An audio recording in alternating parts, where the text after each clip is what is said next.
बिस्मिल्लाहिर्रहमानिर्रहीम। अस्सलाम वालेकुम नादरीन। इस वीडियो क्लिप में आपको बताया जाता है कि इस साल गंदम की हालत बहुत कमज़ोर है, मतलब उस तरीके की टिलरिंग नहीं हुई जैसी तवक्को की जा रही थी। तो इस मौका पर ऐसा काम कौन सा किया जाए जिससे गंदम की टिलरिंग अच्छी हो जाए। देखें, सर्दी को आए हुए कुछ ही दिन हुए हैं। इससे पहले दिसंबर के शुरू वाले दिनों में भी टेम्परेचर हाई रहा है। आपको पता होना चाहिए कि सबसे ज्यादा अहम फैक्टर मौसम का ही है, लेकिन दूसरा फैक्टर हुकूमती नाअहली भी है। गंदम का रेट ही नहीं लगा, जिस किसानों का काफी माली नुकसान हुआ था, तो किसान तो बेचारा रुल गया था।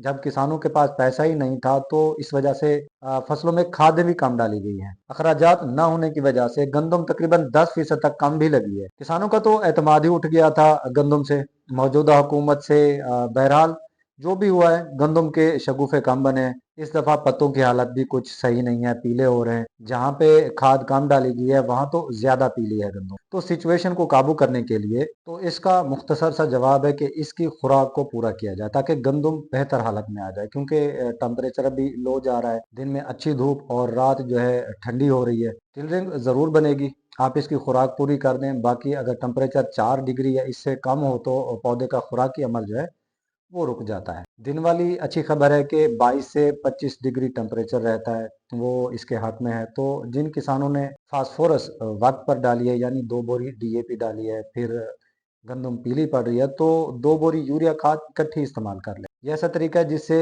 अच्छा खासा फायदा उठाया जा सकता है। उसकी टिलरिंग शुरू हो जाएगी। दूसरा, जिन किसानों ने फास्फोरस कम डाली है या एक नाइट्रोफॉस डाली है या डीएपी एक डालिए, तो वो किसान 1 बोरी सरसब्ज नाइट्रोफॉस और उसके साथ यूरिया इकट्ठी डाल दें। और जब जमीन बत्तर में आए तो हेडलैंड मल्टी 150 ग्राम का स्प्रे कर दें, तो इसकी सारी जो है कमियां हैं वो पूरी हो जाएंगी। अब जो सर्दी पड़ रही है इससे आप भरपूर फायदा उठा लें तो ज्यादा बेहतर है। दिन के औकात में फोटोसिंथेसिस होती है, रात का टेम्परेचर कम होने की वजह से क्लोन साइकिल यानी डार्क रिएक्शन होने की वजह से पौधे को खुराक का कम मिलना यानी महदूद होना, तो इसकी वजह से ग्रोथ रुकी हुई है। एक तरफ से देखा जाए तो अच्छा भी है। जनवरी से टेम्परेचर बढ़ने का इम्कान है, तो गंदम जल्दी से ज्वाइंटिंग स्टेज की तरफ माइल होना शुरू हो जाती है।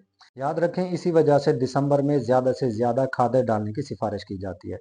खास तौर पे अगेती गंदम वसत नवंबर वाली अगर माड़ी है तो ज़्यादा बेहतर है कि दिसंबर में खादें पूरी कर लें, क्योंकि टेम्परेचर लो होने की वजह से टिल रेंज में इजाफा हो जाएगा।